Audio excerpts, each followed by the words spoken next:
Let us now continue our discussion. What about the integer, float, and other data types in Java? How can we take the user input for these data types? So for that, let us write our code further. So here, let us use the variable of scanner dot next, let's say int. So this method nextInt will simply expect the user to enter the integer value. So we have the integer variable of population. So let us assign it to population equal to scanner.nextInt.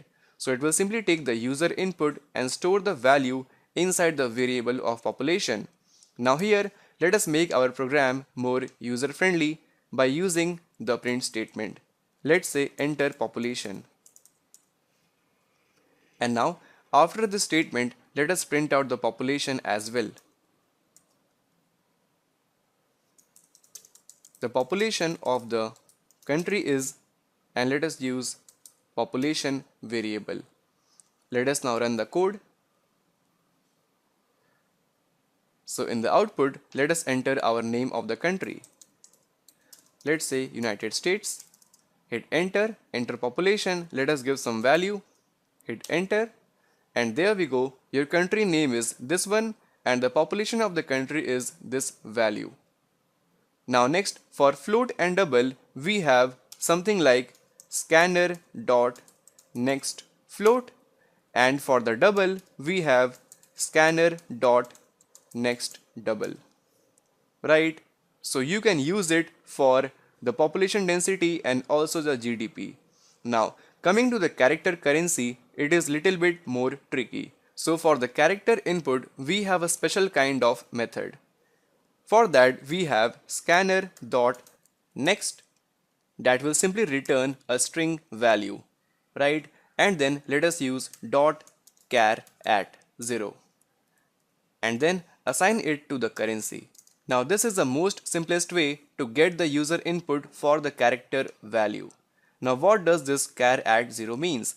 Now suppose user enters, let's say hello. So we all know that in case of character, we can only have the character as just one single value. Let it be a number, an alphabet, or some special symbol.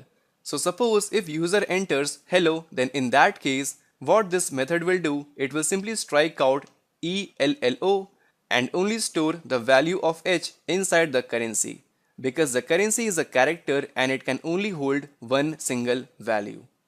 So here let us write our print statement. Enter currency symbol and then let us print out the currency. And now let us run our code. Let us enter the country name as United States. Hit enter, enter the population, some random number. Hit enter, let us enter the symbol as dollar and now again hit enter. And there we go, we get all these output. At the end we have the currency symbol is dollar. So now we know how exactly we can take the user input and use it as per our requirement that we are doing here using the print statement. So at the end, let us summarize what we have learned.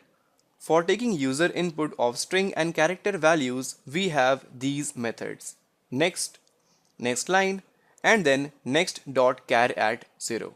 And from our demo video, we all know what is the difference between next and next line method. For the boolean values, we have the method of next boolean. And then proceeding forward, for the integer type values, we have these methods: next int, next long, next byte, and next short. For the floating point values, we have the next float method and also next double method.